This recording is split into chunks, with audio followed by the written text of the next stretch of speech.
Hi, welcome to another edition of Bauer Business Bites. My name is David Tighe, the Managing Director of Bauer Media here in Northern Ireland. And each week we catch up and we get an insight with some of the brightest brains around Northern Ireland's business. And this week I'm really pleased to welcome to the show Ross Moffett, who's a partner at Bill McCann Estate Agents. Ross, welcome to Business Bites. Great to be here, David. Thanks for having me. Well, it's great to see you. We haven't had too many conversations about property, and I don't know why really, because it is a very, very interesting area to discuss. So we're really looking forward to this conversation. So before we get into it, for the uninitiated, tell us a little bit about Bill McCann Estate Agents. How long have they been around, and where are they in Northern Ireland? Bill McCann's is a Lisbon-based estate agency. We've been around for 24 years now, coming up on the 25th anniversary next year. But the history of the agency goes back a lot further, with Bill having been a big part of J.D. Martin & Co., it's the oldest established Lisbon estate agents, established back in 1898, I believe. So a long history with property in Lisbon specifically, built into the blood. Good, good. Well, it's good to know there's a pedigree there. So let's get into the property market. It's a fascinating area for a lot of people. Some people like to just read about it, and some people are very, very active in it. The last 12 months, people essentially haven't been able to go into properties particularly easily. So how has that affected the property market in Northern Ireland, in your view? So the market has gone just crazy at the moment. It's prices have soared in the past year from when we came out of the first lockdown. The statistic that we've got for Northern Ireland is that houses have rose 7.4%.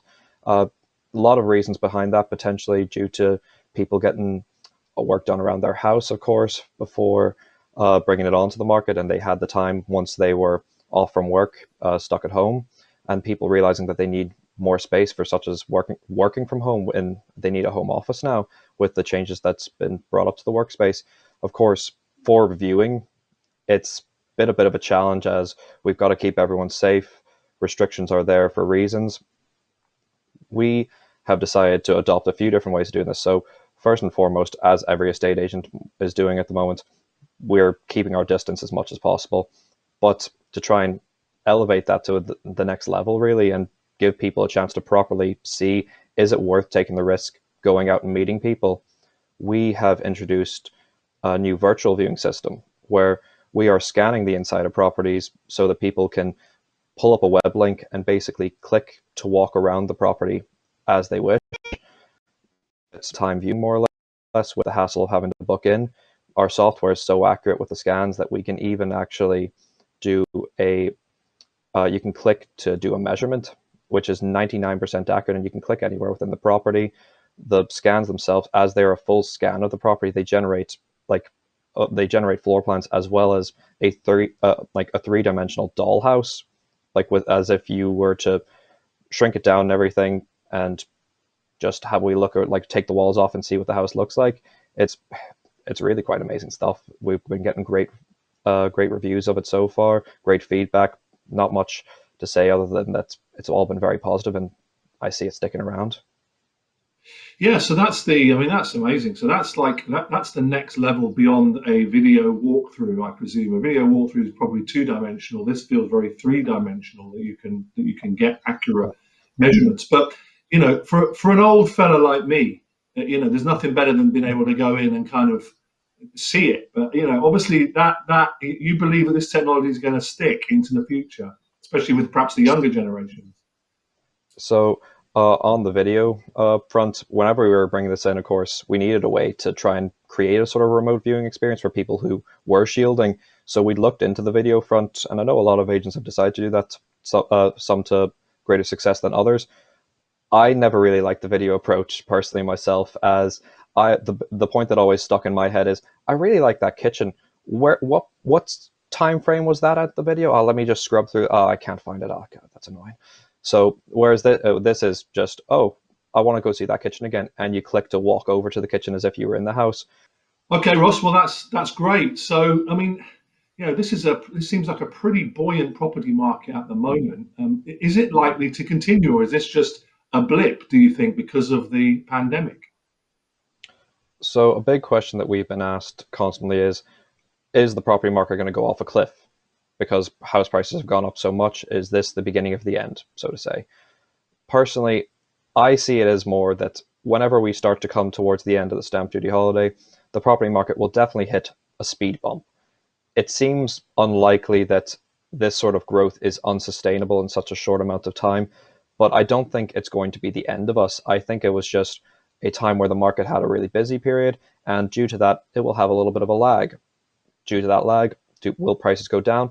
Probably a little bit, but I think overall we'll have seen a sustainable growth from, as we usually see, property prices tend to trend upwards, like of course, other than when the crash happened, but things tend to always trend upwards. House prices increase steadily, and I think with the amount of growth we've seen, it will continue overall, but we will see maybe a little bit of a lag behind in the future months.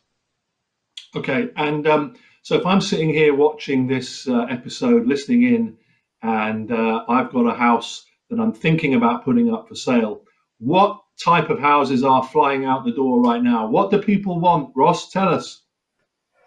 People want houses with walls. There's no, there's really nothing that's not selling at the moment. Things are flying at a huge rate. Of course, you're going to get people are looking for a lot of detached houses actually at the moment. Something that surprised me. Before semi-detached were a great entry point, people are even holding off a wee bit so that they can get the detached house. But we are starting to see there definitely that anything with a bit like a box room before, which might have been seen as a disadvantage, is now that's my home office space. So realistically, 3 bedrooms to 4 bedrooms and everything are doing really well at the moment. But honestly, there's been no hard set rule. Everyone's looking for an opportunity to move for different reasons. Some people are looking to downsize because in the pandemic they found themselves not being able to manage a massive garden by themselves. So they're looking to downsize, whereas other people, of course, wanted more garden space, so they're upsizing from that. Okay, well that's a pretty good overview. Now, I suppose finally, really, I just want to talk about how does Northern Ireland fare with perhaps other regions across the water, because in some areas, Northern Ireland, in some areas of business, we are well ahead, and in some areas we seem to lag a little bit. So, if you were to sort of put Northern Ireland on the map versus across the water in terms of the property market, what's your feeling on that? So the market overall, the statistics I were giving you, of course, that we've seen an increase of 7.4% across the pond. How we fare is in the UK, full stop, we came third in price increases. Wales saw 7.6% growth, and England flew ahead with 8.6%. But it's growth overall, and people a lot. I see it being our market actually growing a bit beyond those markets potentially as a common thread for people to always do in Northern Ireland, where they would go across the pond to work, and whenever they were ready to come back home for with start a family, they would come back home because of the cheaper house prices. Now that people are able to actually work from home a little bit, depending on their job, we'll see people coming back home with their current job over in the mainland UK because they can do it remotely from home in a cheaper house. Yeah, that's something that we've heard actually anecdotally as well. So I mean, that is just a complete. That's a complete, I suppose, positive if you can find a positive from what's happened in the last 12 months for people's world. Well, it's been absolutely fascinating, Ross, chatting with you. We could have spoken for a lot longer about the property market, but it's been a great overview, and we wish you and all the team at Bill McCann's Estate Agents the very best into the coming 12 months. Thanks for being our guest this week. Thank you very much, David. Thanks for having me.